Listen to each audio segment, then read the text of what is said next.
Hey everybody, it's Chugga Conroy. Welcome back to more The Legend of Zelda: Skyward Sword. Last time, we explored the sand ship in the ancient past and freed many of the captain's crew members from the brig. As thanks, we got ourselves the key to the captain's quarters. And I ain't talking about the booty. This time, we are going in, where else but the captain's quarters. But you hawk-eyed viewers, those of you that are very apt at using your bow and at noticing things at the same time, the two kind of go hand in hand, will notice that we have the iron bow now. This is the first time between videos that we had the capability to leave the sand ship, so I decided to just go and take care of it off screen. I thought there was no harm in that. And the iron bow does additional damage, and it can shoot even farther than before the shots will trail off. This is immensely helpful to you going forward.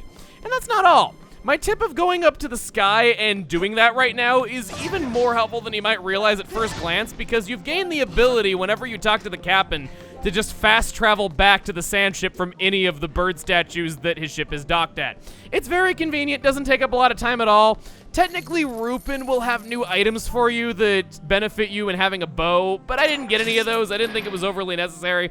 I just decided to do this, mainly because I want to use every variation of every item once, and you're pretty likely to be able to fully upgrade your bow at this point. So I figured, let's give the iron bow a little bit of time to shine before this dungeon is over, and we undoubtedly upgrade our bow the entire way. So here's the captain's place. I really need to stop checking the bird statues in the dungeons. It's not really all that helpful.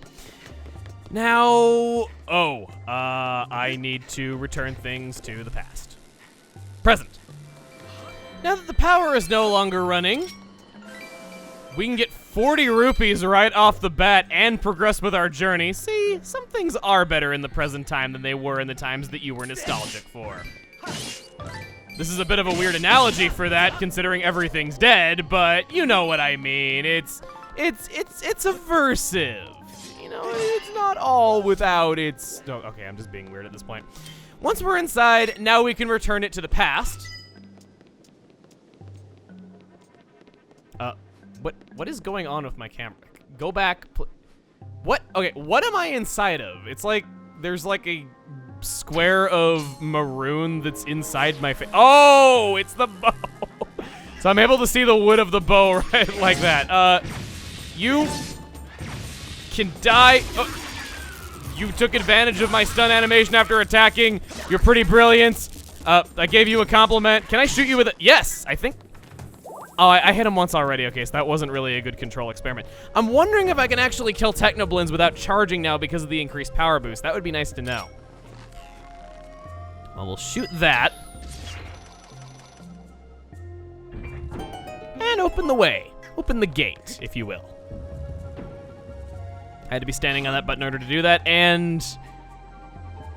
I'm trying to think about this, like what I should do in this room. I could use my glittering spores when dealing with multiple BMOs, which might indeed be a good move. I could also use my shield bashes. I chose to do neither of those things, however, and just brute forced it. I think I know what I want to do. I'm fine with taking a little bit of damage because there's been a use for the glittering spores that I've been wanting to show for a little while. I think I've showed everything. You can stun enemies. I've mentioned that you can stun bugs. You can change rupee values, but it's risky because sometimes you'll get rupees out of the deal. There's one more thing that you can do with them. I just haven't had a great need to actually take advantage of it.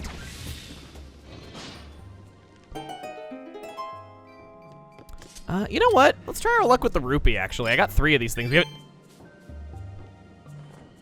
Well, that went well. Oh, hey, look, shiny chest. We got the squid carving. It's a squid-shaped statue studded with intriguing suction cups. Good alliteration there. Master, I conjecture that this is the key to the control room mentioned by the crew. My memory indicates that the location of the door to the control room is marked with the X symbol. It's no longer just Sacred Flame. It's Sacred Flame X! Try to draw an X with the pointer, but it didn't work too well. Now, our final objective is to make our way to the control room. And can these glittering spores please go away? I feel bad enough about messing that up as it is. I'll meet you over below deck.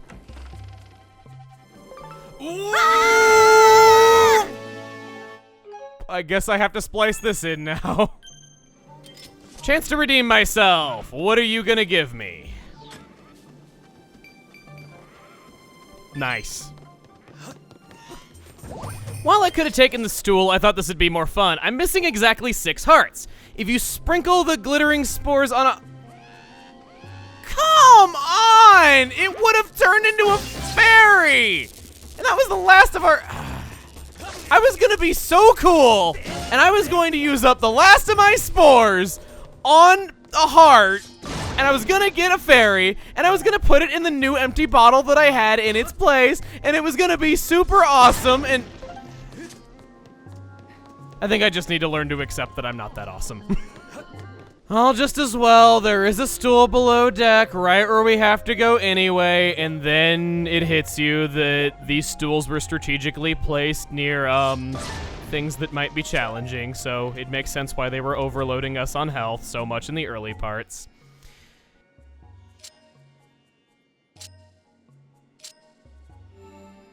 And now we go Beta Generation 1 on this, and we turn this Kraken into a Skull Kraken.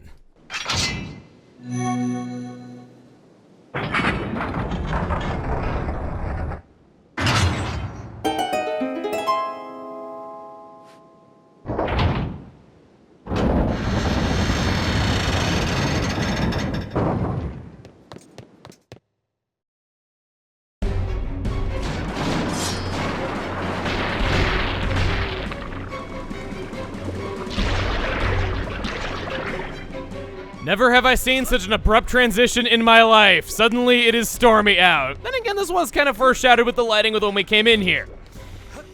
Yes, this ship is capsizing, and it is capsizing fast. A report master, judging by their size, these tentacles belong to a monster of considerable size. You don't say. The current situation is difficult to determine with a complete accuracy, but signs indicate that this ship is under attack. If we do nothing, there is an 80% chance the ship will capsize. I recommend forcing it back with the sacred power, then exiting to further assess the current situation. Stopping to talk to us while a ship is sinking to let us know to get off the sinking ship. Thank you for that. So we have to use our Skyward strikes in order to get past these tentacles. It is a little bit slow, and it adds to the tension quite a bit when a ship is sinking. And also, we got barrels that are rolling downhill and attacking us. You will take damage from those. I reiterate, barrels, why have you betrayed me?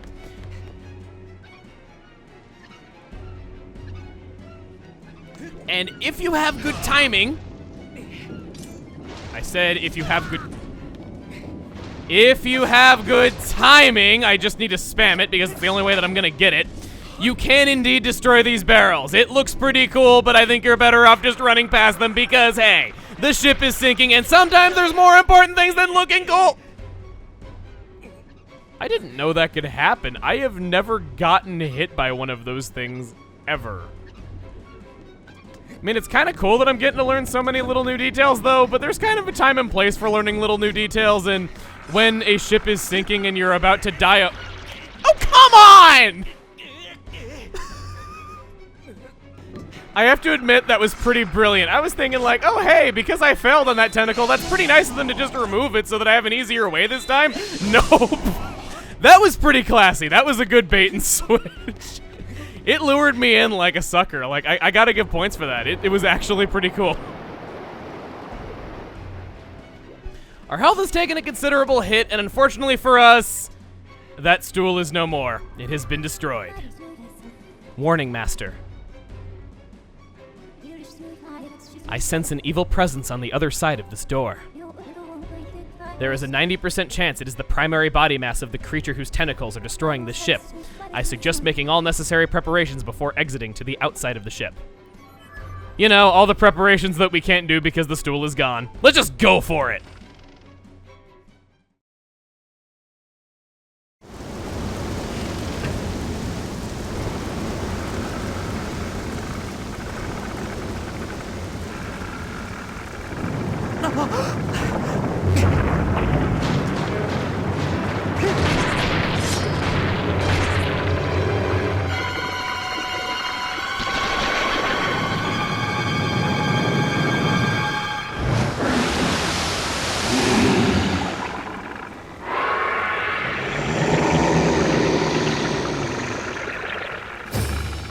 So much for there being a 20% chance of this ship not capsizing. It's Tantalizing, the Abyssal Leviathan. Starting off, get your Skyward strikes ready. I think you know how things work by this point. He is going to break through the deck, or at least what's left of it, and you gotta do horizontal Skyward strikes in order to destroy them. If two tentacles are close together, you can indeed destroy two in one swing. If you can do that, you can get through this quite a bit faster. Destroy enough tentacles and force him out of the water. Or should I say, flush him out of the water. Where are you? There you are. And because his eye is so far away, and that is what bows always do, no change in conventions will ever change at least that much, this is why I recommended switching up to the iron bow. That increased range before your shots deviate will make this immensely easier than it might have been otherwise. With the normal bow, it can be a little bit frustrating making your mark. He's going down once again, so let's get our Skyward strikes ready to be prepared for him. There goes that. Things are repeating now. I think you get the whole rigmarole of it. And as for this fight, I love the atmosphere. The build-up to the fight itself is great. Even the boss key being foreboding and what you're about to do. I like that. The stormy seas, how the ship is just falling apart around you. It's all very well executed atmospherically. Plus, the dungeon itself has been very well thought up to this point. I just wish that all of that could have gone to a better fight. I'm in the camp of people that's not really the biggest fan of Tantalizing. It's very by the numbers in that it's a bow dungeon, so you hit the boss in the one giant eye that of course they have, and even though it's cool that the Skyward Strike is actually getting used for a boss fight, it's very slow in how you go about damaging him. So I think the positives just kind of end at the atmosphere and the music being great, but at least there are positives. He's going below deck again, third time's the charm, and now his tentacles are going to be much more plentiful. You might want to wait for the right opportunity, like this. No. Nope! Get both of them. Ah, okay, didn't quite get both of them. That would have been so good if I could have gotten two of them right there. Just keep moving, he won't be able to grab you. Just hit you. I want to get two in one go. That would be good. My grandmother would be very proud of me. And I guess that's it. Well, this is the only direction you haven't popped out of yet, though, so I'll be ready for you. Oh. Hi. This is a little bit awkward. Boom. Nope, not quite. Oh, he's attacking. Can't move too quickly when you're drawing your bow, unfortunately. Nope. I'm at least glad I haven't taken more damage with me being low on health going into this. Using the C button again to pull out the bow. Do that so much, and no amount of, like, old habits die hard ever fixes it. Come on. Whoop. Gotcha. We almost hit each other at the exact same time. Oh my gosh. I almost fell off the cliff. Hit you. I'm hitting his tentacles, but not. I always feel like I'm standing close enough, but I never quite am. It is kind of nice that his tentacles stay gone. That is kind of a funny little detail, if not a little bit gruesome, but hey.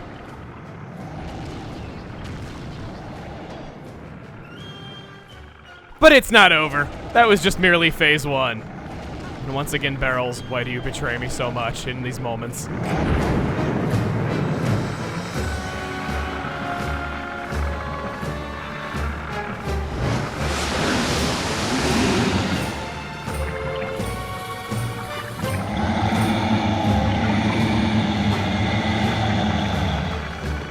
We're a little bit standard, a little bit by the numbers. We've been around this block more than once before, but this is where it gets cool. You find out that he's Medusa's awkward cousin or something like that, and he attacks you with all of his tentacles at once. Just gotta keep slashing them away, make sure that you're hitting in the right direction at the right time, so that none of them can get through, and then... Well, okay, things do get a bit by the numbers again, though, but still, this is a lot cooler. I was using everything that's available to him and attacking you from just all possible angles. That is neat. I like that much, at least. Get into position again. And I'm ready for you. Luckily, if you're running low on arrows, these will drop them for you. And... Nope, not quite. Nope, not quite.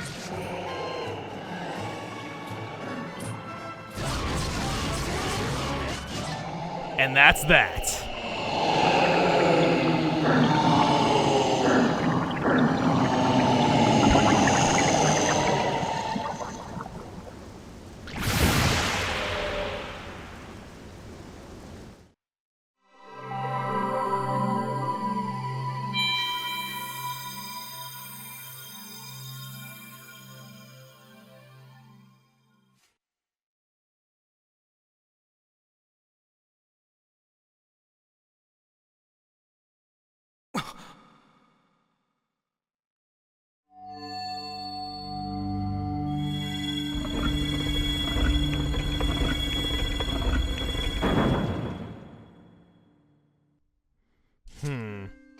Collectible or story progress? Collectible or story progress?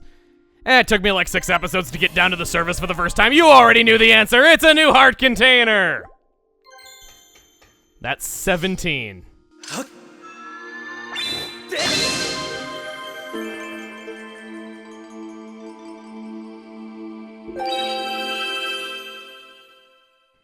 And Tantalizing, even though it is a bit basic, it can be hard. I think he was actually the source of my first game over back on my first time around. So don't feel bad if he took you out even if you did know what to do. It can be challenging.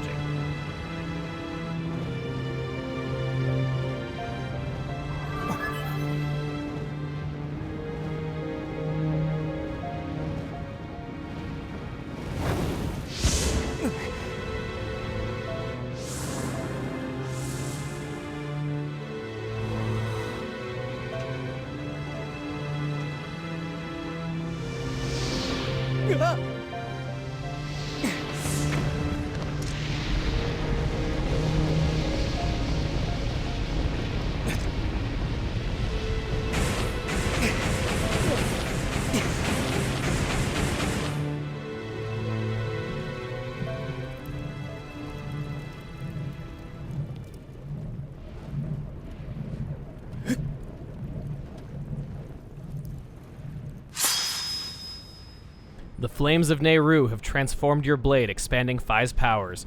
She can now help you use your dowsing ability to search for more objects.